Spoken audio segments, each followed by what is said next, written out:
Hello everybody, Smyrna Cowboy here. Thought I'd let you know that I got my backrest in from Slingmods.com, and it was a little bit difficult to put in, but I'm going to put the link in the description on the install video that Slingmods has put out. The only difficulty that I had was on the long stem there.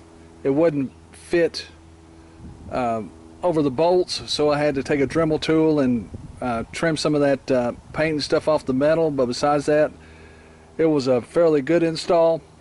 You have to make sure that you got the right wrenches and everything for that, because when they did that video and the one that I got, one was chrome and this one is black, so you may have to just make sure that the bolts and everything, that you have the correct socket and Allen screws and everything on that. But it folds down out of the way, folds up as you can see in those pictures, and then it folds down so I can get my leg over it.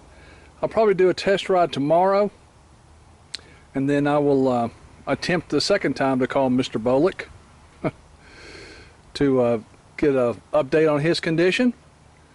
But I just wanted to let you guys and gals know that I did get that backrest in, and I'm ready to try it out, so we'll get that squared away tomorrow. So this is the Smyrna Cowboy here at Pappy's Place, in front of Pappy's Place in Smyrna, Tennessee, wishing you and yours a good day.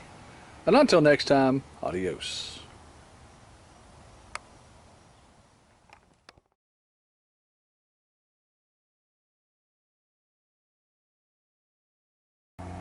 Had to use a Dremel tool to get the paint off.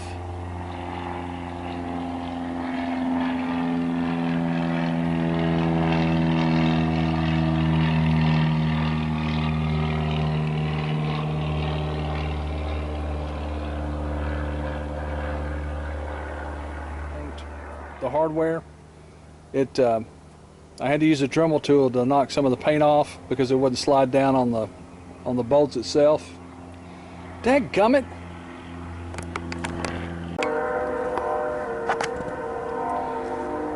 Hello everybody, Smyrna Cowboy here. So I'll let you know that I did get the backrest in. This is the third time doing this video because I've had now I've got a train.